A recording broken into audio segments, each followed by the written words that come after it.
तुम्ही 30 वर्षानंतरही पुन्हा जिद्दीनं अभ्यासाला लागला आणि तुम्ही पहिल्याच ह्याच्यामध्ये टर्ममध्ये 12वी पास झाला.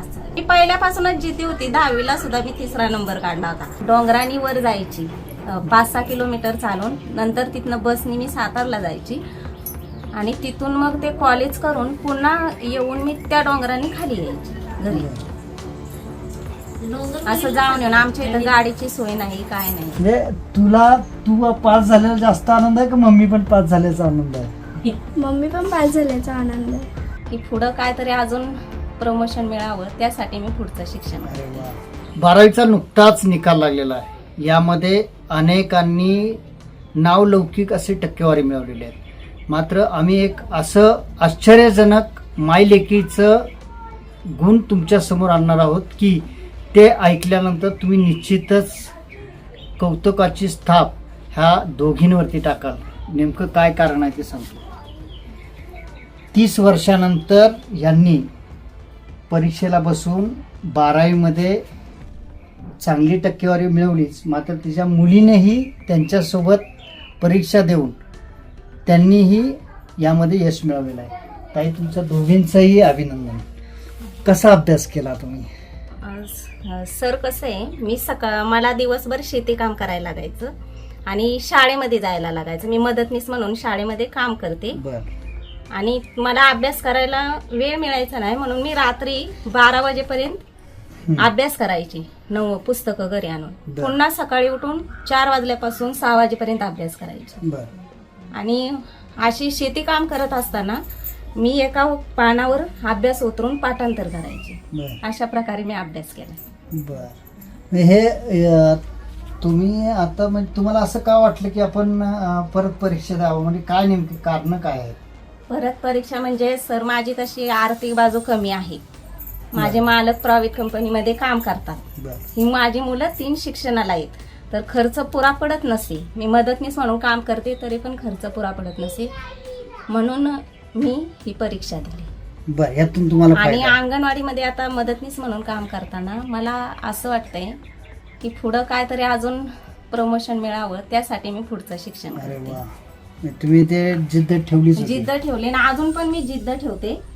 म्हणजे कसं, मला एफवायला सुद्धा ऍडमिशन घ्यायची. बर. त्याच्यासाठी मला सरकारकडून काही मदत मिळाली तर बरं होईल. माझी आर्थिक परिस्थिती कमी आहे. तुम्ही जे शिक्षण म्हणजे तुमचं 10वी पासून शिक्षण थांबलं होतं, 10वीत शिक्षण थांबण्याचं नेमकं काय कारण होतं? 10वीत शिक्षण थांबण्याचं म्हणजे कसं आहे, माझ्या वडिलांची पण आर्थिक बाजू कमी होती आणि शहरामध्ये राहण्याची सोय नव्हती. वडील गावाला होते, आई गावाला होती. कमी वयात लग्न आणि कमी वयात लग्न झालं. मग त्यामुळं माझं शिक्षण थांबलं आणि सासरे आले तिथे आर्थिक परिस्थिती अशी. मग मला पुढचं काय पावलंच उचलता आलं नाही. नंतर मग 15 वर्षानंतर लग्न होऊन मी मदतनीस म्हणून इथं लागले.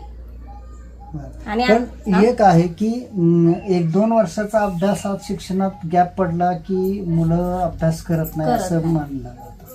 तुम्ही 30 वर्षानंतरही पुन्हा जिद्दीनं अभ्यासाला लागला आणि तुम्ही पहिल्याच ह्याच्यामध्ये टर्ममध्ये 12वी पास झाला.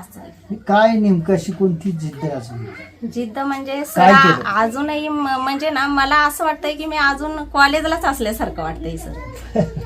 म्हणजे मला असं वाटत नाही मी एवढे वर्ष शाळा सोडली म्हणून. मी पहिल्यापासूनच जिद्दी होती. 10वीला सुद्धा मी 3रा नंबर काढला होता, 75% मार्क पाहिजे.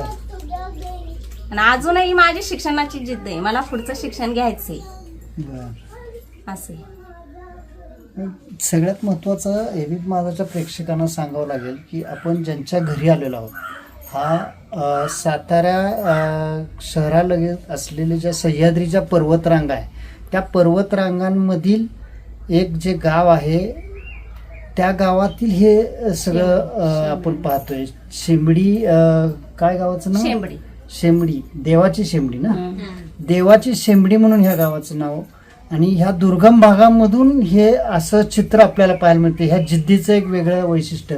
दीदी, मम्मी बरोबरच परीक्षा होती काय? मम्मी पण पास झाली, तू पण पास झाली? खूप छान वाटतंय. असं वाटतंय की दोघंही पास झाला. एकदम आनंद झाला. आनंद. दोघांमध्ये म्हणजे तू पास झालेला जास्त आनंद आहे का मम्मी पण पास झाल्याचा आनंद आहे? मम्मी पण पास झाल्याचा आनंद आहे. बर. जास्त कुठला आनंद आहे? दोघींचा पण. दोघींचा पण. तू अभ्यास कसा करत होतीस, क्लास वगैरे? मी सकाळी 5:30 वाजता उठायचे, तिथून नंतर 1 तास काम वगैरे करायचे, डब्बा पप्पांना करायचे, नंतर क्लासला जायचे 7 वाजता, ते 9ला परत यायचे. बरं. आणि माझं 1चं कॉलेज होतं, मग मी तयारी करायची आणि कॉलेजला जायचे, तिथून परत 6ला घरी यायचे. म्हणजे तू इथनं दुसरीकडे शिक्षणासाठी गेली ना? कुठे गेली हो. होती शिक्षणासाठी? आंबिवलीमध्ये, मुंबईला. मुंबईमध्ये. इथं शिक्षणाची सोय नसल्यामुळं. हा, इथे शिक्षणाची सोय नसल्यामुळे. ज्या वेळेला तुम्ही ताई इथून शहराच्या भागामध्ये कॉलेजला जात होता, त्यावेळेला कशा पद्धतीने जात होता तुम्ही? प्रवास कसा करायचा? म्हणजे सर मी ना सकाळी 5ला उठायची आणि घरी कोण करायला नाही, हे आजी आहेत.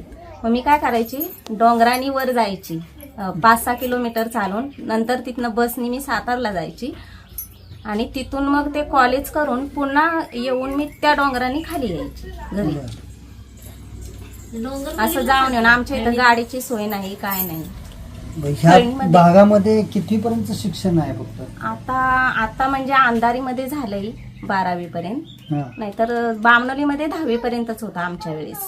हा. आणि इथं शेंबडीमध्ये? शेंबडीमध्ये फक्त 5वी पर्यंत. इथं फक्त 5वी पर्यंत. हो. ह्या भागामध्ये असं काय आहे, म्हणजे मी अनेक वेळेला बघितलेलं आहे, ऐकलेलं आहे, की मुलींचं शिक्षण पुढे होऊनच दिलं जात नाही. म्हणजे कसं राहण्याची सोय नाही आणि मुलींना कसं कुठं एकट्या पाठवणार, त्याच्यासाठी शिक्षण असं झालेलं आहे. बर. पण आता ही लोक मुंबईमध्ये वगैरे गेले, गेले म्हणून त्यामुळे शिकले. आपलं भाड्याने खोली घेऊन ते मुलांचं शिक्षण थोडं थोडं होतं. सगळ्यात महत्त्वाचं म्हणजे आपण एबीपी माझाच्या माध्यमातून अनेक वेळेला या कांदाटी खोऱ्यातल्या ज्या समस्या आहेत त्या आपण मांडलेल्या आहेतच.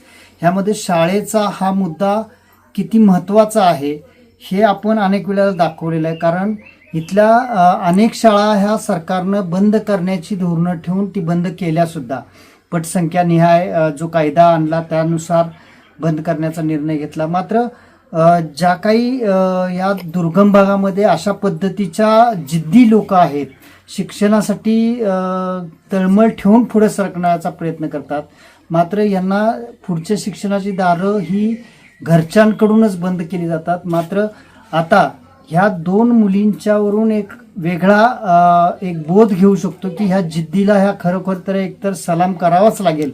मात्र ह्या दुर्गम भागाकडे शिक्षणाच्या अनुषंगानं खऱ्या अर्थानं यांच्या गावाशेजारी असलेल्या मुख्यमंत्र्यांनी लक्ष देणं गरजेचं आहे, असं म्हणल्यास वावगं नाही.